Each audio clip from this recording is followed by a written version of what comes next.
Let's now have Dr. Muntaka Umar Sadiq to discuss the measures being put in place under the sector-wide approach program, that SWAP, which is aimed at ensuring that states are well equipped to better healthcare delivery. Good to see you and thanks for your time.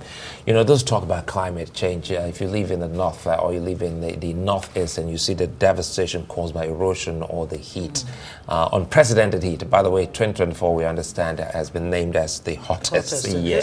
Speak to us about this dangerous phenomenon affecting our climate as it also relates to our health.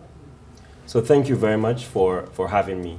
So there are a number of mechanisms through which that interface between climate and health really come to the fore. The first are things around air pollution and the impact that has, but also in the environment, whether it is water with cholera and malaria, for example. But we're seeing, for example, what happened in Borno, right, where adaptation, so flooding, for example, and what that did to literally facilities. And so now we are now preempting or trying to mitigate the risks of climate change. So in fact, what we announced today was up to 2,000 facilities. The way we build and renovate and revitalize our primary healthcare systems will be a bit more resilient. The way we think about the roofing, the way we think about how we power primary healthcare centers will be a bit more sustainable. And so today, during the joint annual review, we did a few things beyond even just climate. We announced 3 big outcomes. One, we had an opportunity to review our progress. Mr. President signed a compact with 36+1 state governors 12 months ago. Today, we looked at the numbers. 31 out of 41 indicators we have exceeded, and it gave us an opportunity to take stock and come up with major, bold responsive to crash maternal and neonatal mortality. And one of such programs really focused on expanding primary and emergency care and reducing the barriers to accessing care. A free cesarean section was announced today, which I believe is a landmark announcement that would set the course in crashing maternal and neonatal mortality over the next few years. Right, that's quite interesting, and I want to believe, with this free cesarean section for those who can't afford it, they are mostly in the rural areas. Exactly how do you plan to ensure that they actually, have access to this, very important intervention of yours? So maybe to take a step back, because there are a number of things that we have tried to strengthen in order to do this. The first is that this program is targeted at the poor and vulnerable. So an eligibility criteria will be developed by the Nigeria Health Insurance Authority, and identifying the reimbursement packages with public and private facilities. So that will come shortly. But with this free intervention, what we're trying to do is really to reduce the financial barrier to care. But it's because we have identified the root causes. We see that in Nigeria, cesarean section rates is about 2% prevalence rates.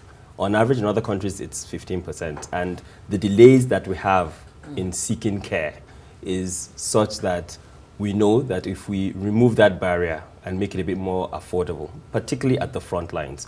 One of the things that we did today was that we identified 172 local governments, typically rural areas, that represent 50% of where our women die when they deliver.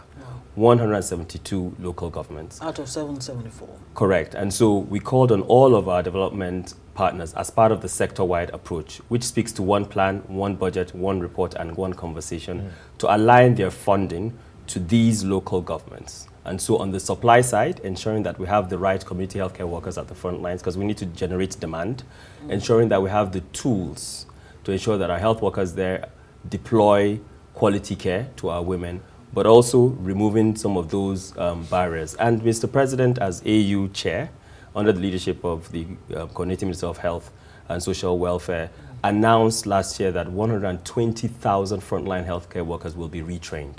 Today, we announced that 43,000 have been retrained and will be deployed to these front lines to ensure that we're on course to crash maternal and neonatal mortality. What about the conditions? Sorry, dear. The conditions of these primary health care centers in the localities. Over 33,000 of them we hear, but a large chunk of them are actually not functional. Is that part of this, sector-wide approach, that you're putting in place? Yes, absolutely. So what the sector-wide approach does is try to drastically reduce maternal and neonatal mortality to improve, health outcomes. There are a number of indicators that Mr. President signed with state governors. One was around revitalizing primary healthcare centers. So we did a landscaping, if you like, a survey, and found that roughly a third of our facilities, primary healthcare centers, are functional. And we set a target to begin to revitalize them. So 8,800 facilities today, every quarter, receive what we call direct financing facilities to capacitate our healthcare workers, make sure they have some of the drugs to deliver services, right? But our aspiration is to double that. And so we're strengthening and revitalizing our healthcare centers. What we announced today, 3 things in that direction. The first is that we've completed the revitalization of about 239 facilities. 320 are work in progress, and in partnership with states, 2,600 facilities being revitalized. And what is important is that we recognize that you cannot improve what you can't measure.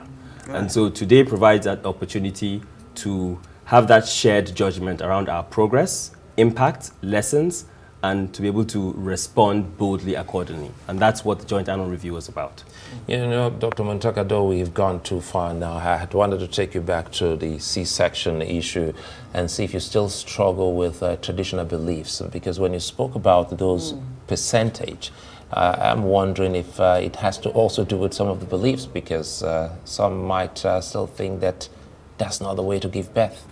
No, absolutely. And that's why there were 3 important tools that I spoke about. The first is around demand generation. So when you have community healthcare workers going to households, because there are 3 magic bullets. One is actually maternal education, some of whom there are still cultural barriers.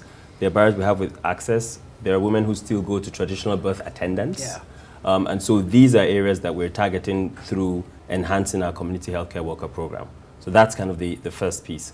But you need to almost marry that with some supply side interventions. There are indeed some facilities that don't have the adequate quality of care. So training them so that they are capacitated with how to address obstetric complications and put personnel as well. into this, because we also know that some religious beliefs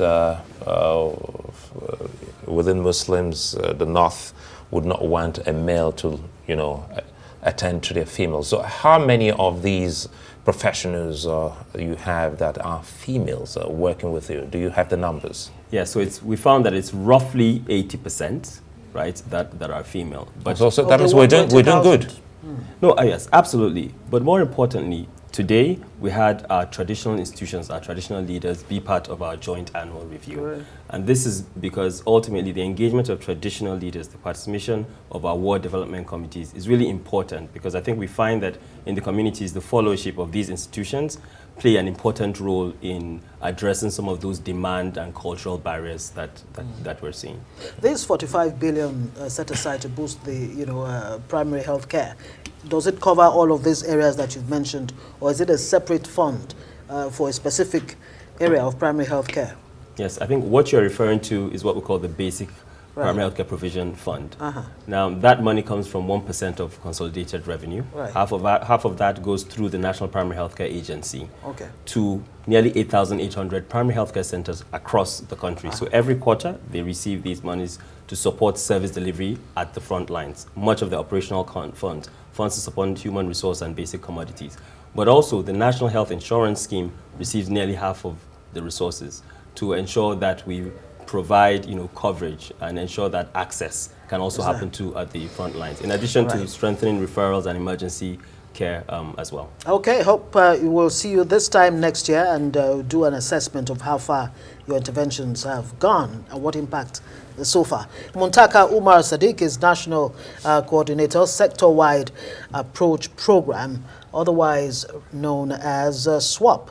Thank you for joining us. Thank you for having me.